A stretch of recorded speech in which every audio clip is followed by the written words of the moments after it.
Chapter 11 of Pride and Prejudice.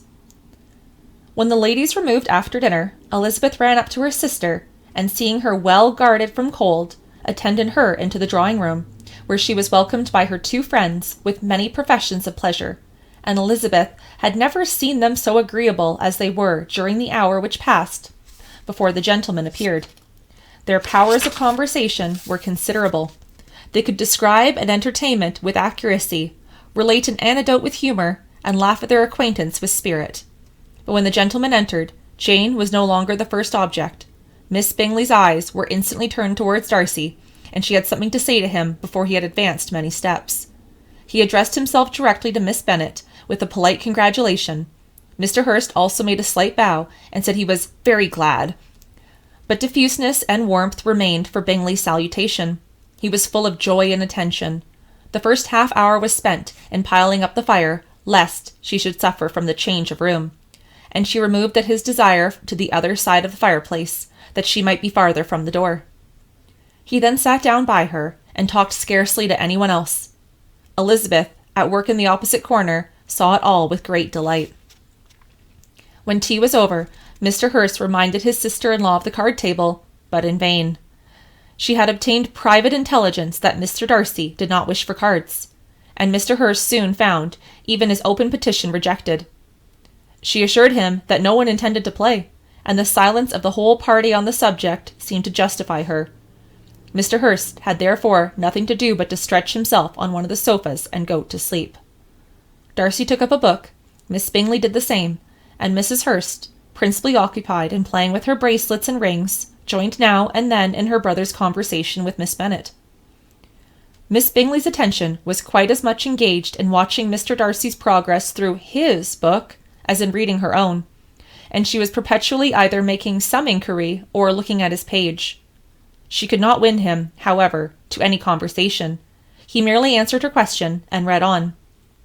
At length, quite exhausted by the attempt to be amused with her own book, which she had only chosen because it was the second volume of his, she gave a great yawn and said, "How pleasant it is to spend an evening in this way!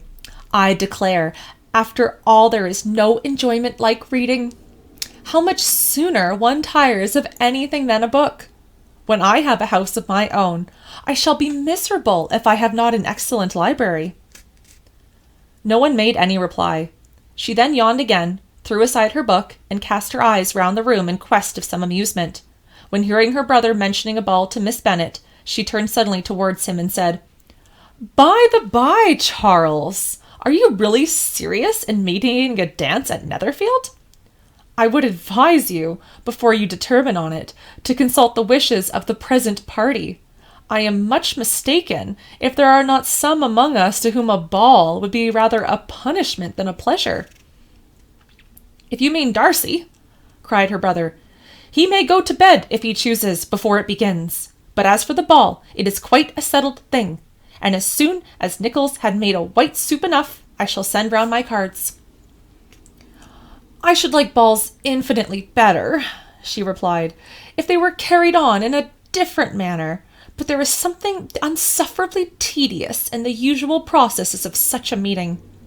It would surely be much more rational if a conversation instead of dancing made the order of the day." "Much more rational, my dear Caroline, I dare say, but it would be not near so much like a ball." Miss Bingley made no answer, and soon afterwards got up and walked about the room.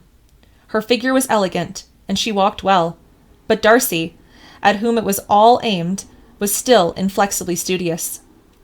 In the desperation of her feelings, she resolved on one effort more, and in turning to Elizabeth said, "Miss Eliza Bennet, let me persuade you to follow my example, and take a turn about the room.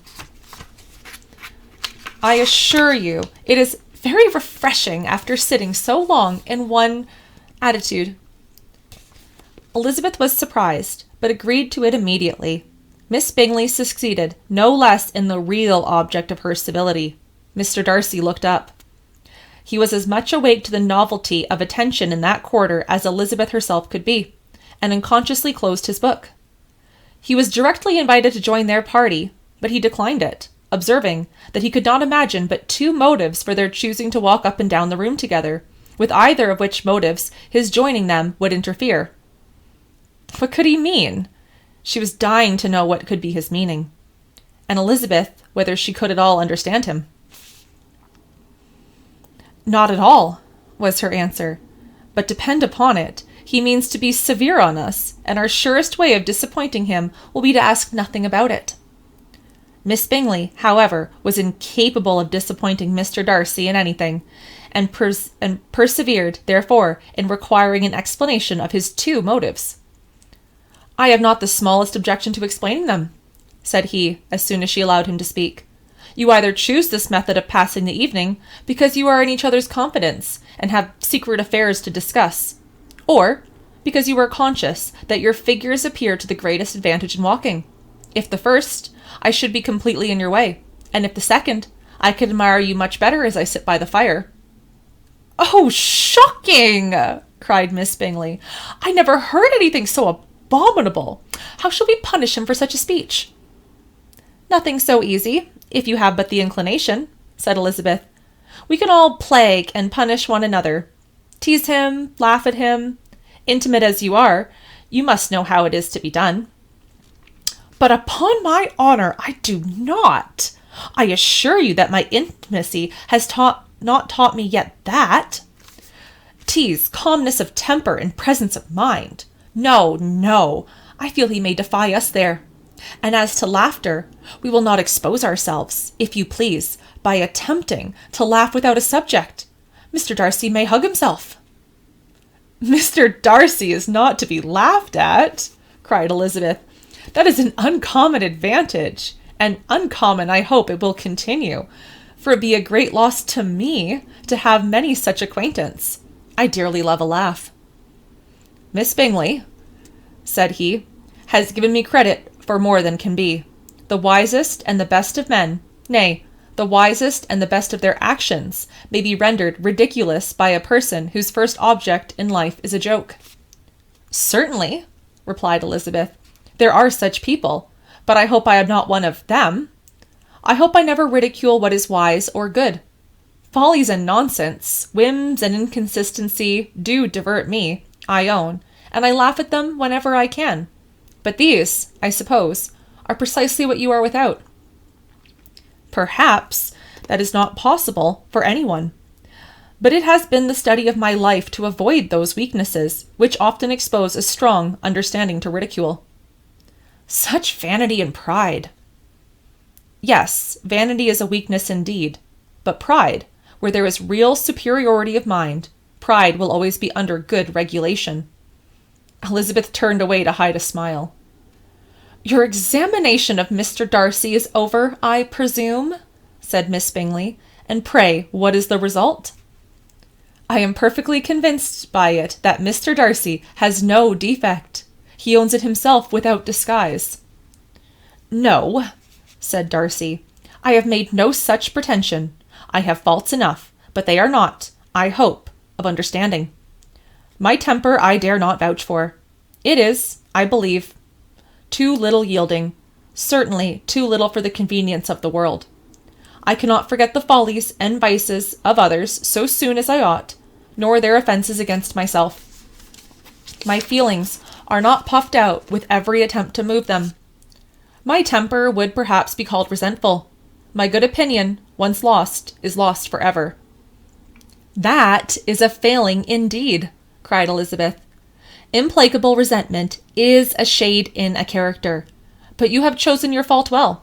I really cannot laugh at it. You are safe from me."